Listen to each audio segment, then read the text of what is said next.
Sabe, uma guerra não se luta só com armas no campo de batalha. Muitas vezes, a guerra mais pesada é a das palavras. E recentemente, o conflito na Ucrânia ganhou um novo capítulo que não veio de tanques ou mísseis, mas de declarações que podem de verdade mudar todo o rumo das coisas. Vamos dar uma olhada no que está acontecendo? Pois é, essa pergunta aí, que até pouco tempo atrás parecia só uma hipótese distante, coisa de filme, de repente caiu no meio do debate. Uma possibilidade que parecia impensável agora está sendo discutida abertamente. E isso acendeu um novo pavio num cenário que, convenhamos, já é super volante. E o estopim foi esse, uma briga de palavras.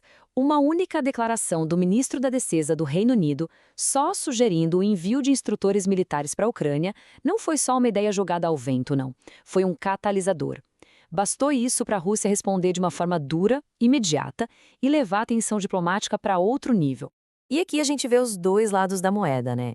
De um lado, o Reino Unido, na voz do John Healey, que parece enxergar o envio de tropas como um passo para a paz, um sinal de que o conflito estaria no fim. Já do outro lado, a Rússia olha para a mesmíssima ação e vê o exato oposto.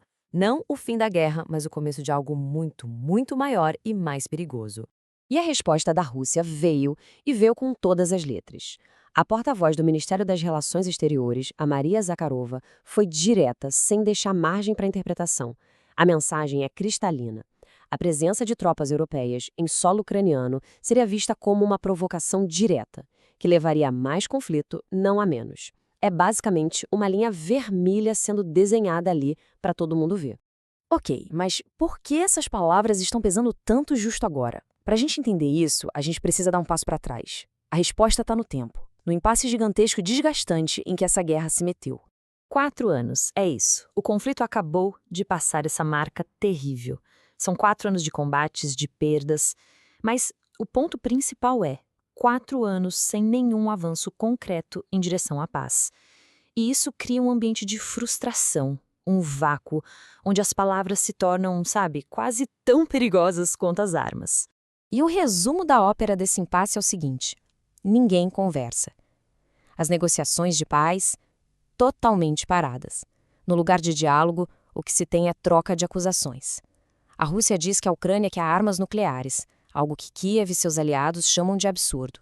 Enquanto isso, o presidente Zelensky diz que a Rússia fracassou nos seus planos e o Kremlin responde prometendo lutar até conseguir o que quer. É um beco sem saída. E é bem no meio desse beco sem saída, desse impasse militar e diplomático, que uma coisa impressionante acontece.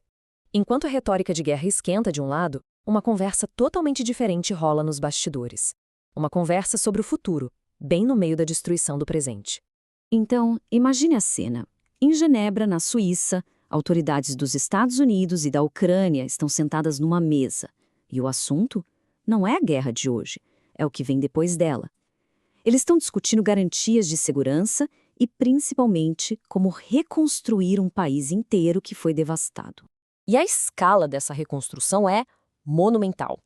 A estimativa de custo para reerguer a Ucrânia nos próximos 10 anos chega a 800 bilhões de dólares. É um número que mostra não só o tamanho da destruição, mas também a esperança de atrair investimento para um futuro de paz. Só que é aqui que a história dá uma virada sombria.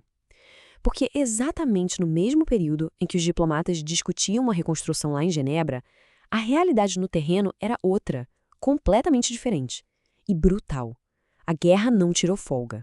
Na madrugada daquele mesmo dia, a Rússia lançou um ataque em massa. 420 drones, enviados para atingir infraestruturas críticas por toda a Ucrânia. Um ataque coordenado, em larga escala, feito para causar o máximo de dano possível. E não parou por aí, não. Junto com os drones foram disparados 39 mísseis contra alvos como usinas de energia em 8 regiões diferentes, deixando dezenas de feridos. É um lembrete violento de que enquanto se fala em reconstruir, a máquina de destruição continua funcionando a todo vapor. Então, isso tudo nos traz de volta para a questão principal. A guerra na Ucrânia não é uma coisa só. É uma batalha diplomática de palavras afiadas, um desafio econômico de reconstrução multibilionária e, ao mesmo tempo, uma realidade brutal de ataques diários. E, no fim, a pergunta que fica é essa, né? E ela parece mais complexa e urgente do que nunca, com ameaças de escalada de um lado, conversas sobre reconstrução do outro e ataques contínuos acontecendo no meio de tudo isso. Como essa guerra realmente termina? A resposta, por enquanto, parece estar perdida em algum lugar entre a diplomacia e a destruição.